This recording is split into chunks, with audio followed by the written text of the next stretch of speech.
de formation font leur apparition justement sur ce terrain du stade Charles Massot, voilà, que vous découvrez. Beaucoup de petites modes de terre. Une rencontre qui sera arbitrée par monsieur Edgar Barenton, assisté de messieurs Daoudi et René.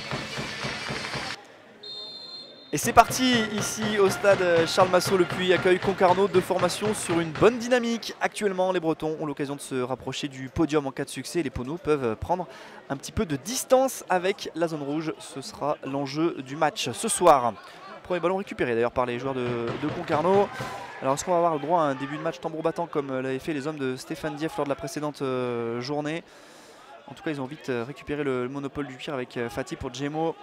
Concarneau qui... on va attendre cette touche puisqu'elle est longue. La reprise de Irabor qui s'envole.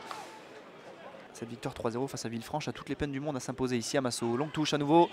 C'est dégagé en 2 temps par la défense. Et Zogba qui s'essaye une nouvelle fois. C'est trop haut. 2 tentatives après 6 petites minutes de jeu. Ici, 2 tentatives Ponote qui n'ont pas inquiété Pierre Patron, qui n'a pas esquissé le moindre geste. Que les premiers encouragements commencent à descendre de la tribune principale du stade Massot-Goumo. Le centre pour la tête, la première frappe cadrée. C'est une tête après 7 minutes de jeu.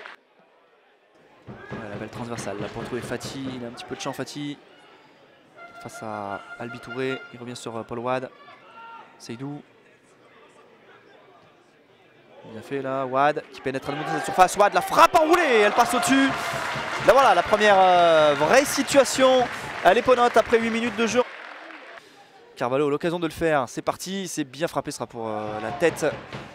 Ponote, il me semble, de Mohamed. Et c'est dégagé en 2 temps par la défense du Puy. Et Paul Wade qui va même aller au pressing et même récupérer ce ballon. Et peut-être amorcer une contre-attaque. Ouais, le bon repli super là de Thibaut 5-1 qui s'est pas jeté devant Paul Wade. Qui s'est appliqué sur son contrôle mais pas sur sa passe. Et ça peut être récupéré par Soukouna qui part à grandes enjambées. Il y aura le repli de Paul Wade. Oh, le petit pont bien joué de la part de Soukouna. Il avait quasiment tout bien fait sur cette action. Et il va quand même gratter un corner. Allez, c'est parti, le centre de Piccolo pour une tête, celle de Rodriguez il me semble. Et la reprise de Gébélé qui était à la retombée de cette tête défensive. Ça s'envole. Mohamed est le premier sur le ballon qui arrive avec un peu de réussite malgré tout sur Irabor. Allez, Irabor peut-être pour se présenter face à Patron. Irabor, la frappe, elle est contrée. La deuxième tentative, elle passe au-dessus. Oh, il y avait mieux à faire pour Selim Akal et derrière ça s'est tamponné. On va appeler les soigneurs du côté de monsieur Barenton, mais tout part d'un joli 1-2. Allez, c'est parti, premier poteau, une tête et le but. La tête, elle est signée Jordan Tell, il me semble. Premier poteau, premier servi. C'était au milieu d'une forêt de joueurs du Puy Foot, tête piquée. Et vu l'accolade entre Piccolo et Jordan Tell, on peut penser que c'est Jordan Tell qui ouvre le score. Le centre, Jordan Tell, c'est exactement lui, aux prises avec Zogba qui s'impose. Allez, c'est parti avec Paul Wade, c'est bien frappé, la tête. Elle a été vicieuse, alors elle n'a pas inquiété Pierre Patron, mais de là où on est positionné, je l'ai vu beaucoup plus dangereuse que ça. Akal face à Echeverria. Le centre pour la tête d'un défenseur et la reprise de volée ensuite derrière de Djemo. Seydou.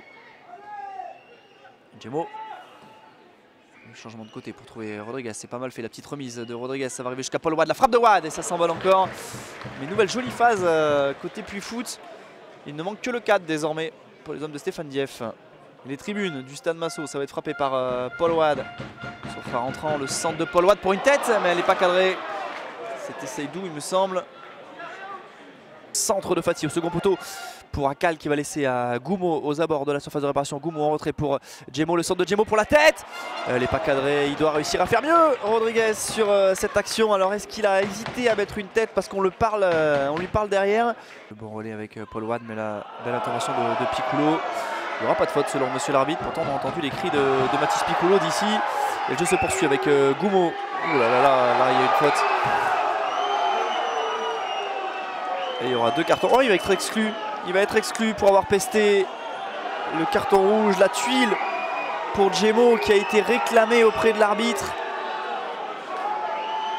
Ah, le capitaine Pono qui vient mettre une balle dans le pied de son équipe. Situation de 2-0 à décanter pour Nicolas Mercier. Le petit ballon, bien joué pour El Khmiri. El Khmiri qui est dans cette surface de réparation. El Khmiri qui a été à 2 doigts de faire le break, mais qui a été peut-être un petit peu gourmand en voulant dribbler le gardien.